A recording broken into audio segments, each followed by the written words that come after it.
Hi there. Welcome to 52 Weeks of Angel Connection. This is the penultimate episode of 52 Weeks of Angel Connection, and I can't believe I have not done Archangel Metatron.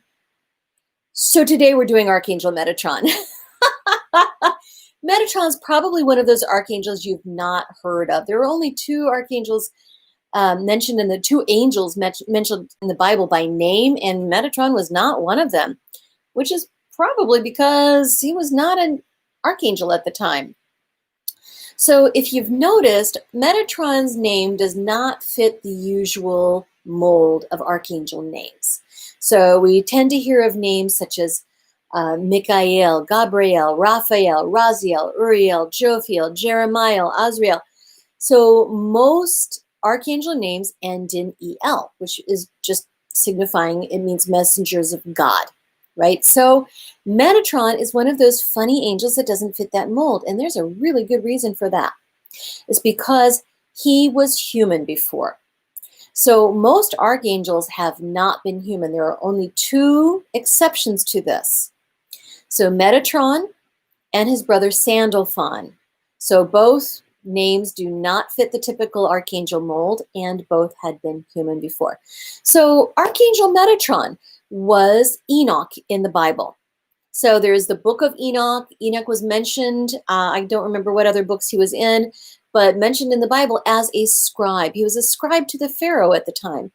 And he was a great scribe. He kept great records. I mean, if you're talking about a right-hand person, an accountant, a bookkeeper, somebody who kept all the systems going, that was Enoch. He was your guy. And he lived such a great life, just clean nose, no problems, did a great job at everything he did. God said, I don't know what else to do with you. Let's just make you an archangel. And so Archangel Haniel took him up to heaven and gave him this crazy, funny archangel name of Metatron. So think about it. Enoch from the Bible, and of course, if you can get a copy of the book of Enoch, it's really good. It's dense. It is difficult to read because it's like jam-packed of all kinds of metaphysical information. Really good stuff. But if you think about it, Enoch was a scribe. So he kept records. He kept things in order. The order of the universe. And the order of the universe is what Metatron oversees as an archangel in his archangel role. Because remember, all archangels have different jobs that they do. They each have their own bailiwick or specialty. Metatron's specialty is sacred geometry, so the order of the universe, which, oh my gosh, if you start to even look at sacred geometry, it's crazy. I mean, we all know the Fibonacci sequence from the Da Vinci Code, right? The numbers that, add up, and then if you plot them on a graph, they form a spiral. The same spiral is found in pineapples and acorns and sunflower seeds on a sunflower and petals and leaves and branches, and it's just found everywhere in nature.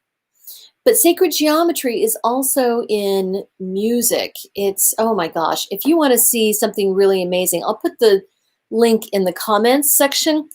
Donald Duck in Mathemagic Land. It's amazing and talks all about geometry and math and how it's making up the order of the universe. It's really mind-blowing. When I showed it to the Sunday school kids, they were amazed. So Metatron oversees sacred geometry and the sacred order of the universe. Now, as such, he also helps with kids, specifically kids who are diagnosed as being on the spectrum. So ADD, autism, ADHD, kids who don't really fit a mold because their thinking and the order of their brains doesn't necessarily match the order of everybody else around them. Metatron has a special soft spot for these kids and wants us adults, caretakers, mothers, fathers, relatives, teachers, to really help these kids. And the best way we can help these kids is to try to keep them off of medication whenever possible. Too many times kids are prescribed medication when really all they need is parenting or teaching that fits who they are.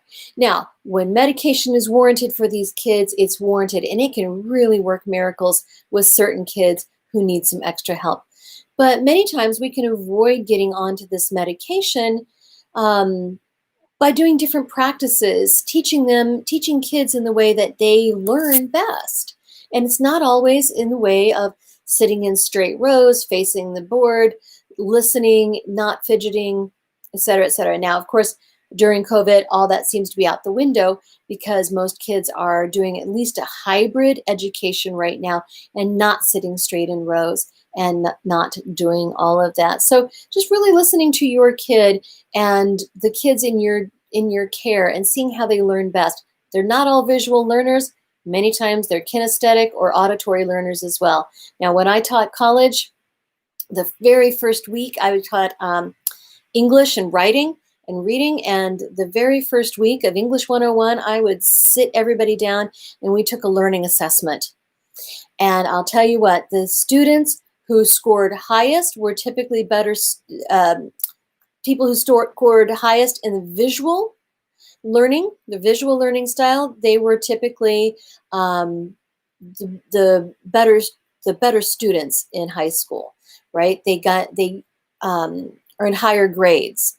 But that's because that's how schools tend to teach. The people who had scored highest in kinesthetic learning, these were the ones who had trouble in school because they needed to fidget. They needed to doodle. They needed to move around in order for their brains to process. And that wasn't allowed in school. So it was really eye-opening. And so once these students learned how they learn best, oh my gosh, they did so much better. So the kinesthetic learners, I would let them get up and stretch and move around during class. And I knew that they were learning, and that helped them learn. And honestly, some schools are really catching on to this and letting students have wiggle seats, wiggle chairs, where they can actually move and fidget and wiggle around while they're learning. And this helps everybody to learn better. So all of this to say that there's not one type of learning that is best for everyone. So if your kids are having a hard time in school or paying attention or sitting still, just try something different for them. And this is really what Archangel Metatron wants us all to know, is that not every kid can learn the same way. And we need to honor the way that their unique brains work and function. So let me tell you some other things about Archangel Metatron. Archangel Metatron helps us with ADD and ADHD, children's issues, any types of children's issues, but also record keeping and organization. So in addition to helping kids order their thinking and order their brains, helps us as adults with record keeping and organization. So call on Metatron if you're trying to figure out how to fit 10 pounds of stuff in a 5-pound bag, as my dad would say. So if you've got a closet that seems to be overflowing with things, ask Metatron to help you organize it so it all fits in and has its place. Also, Metatron helps us with spiritual understanding and writing. So these are all wonderful things that he can help us with. The meaning of Metatron's name is not clear since his name doesn't end with the L suffix of all the other archangels. So, but his unusual name probably stems from his uncommon origins as one of only 2 archangels who were once mortal men who walked upon the earth. So there's various speculation among texts and experts that the name Metatron means he who occupies the throne next to the divine throne, or that his name is a derivation of the name Yahweh, the Jewish term for the unspoken and sacred name of God. He's also been called the Angel of Presence. All of this, of course, comes from Doreen Virtue's book, Archangels and Ascended Masters, a guide to working and healing with divinities and deities. Wonderful, wonderful resource. So all of this to say, Archangel Metatron is definitely one I should have covered earlier, but better late than never, right? I hope you will call on Archangel Metatron whenever you need help with organization, help with kids who are not learning or seem to be hyperactive or not able to pay attention. Truly, there's probably nothing wrong with your kid, but just learn to talk with them and keep them stimulated in a way that they can truly learn with and appreciate. Anyway, that's it for today. Enough of me rambling. See you next time. Bye.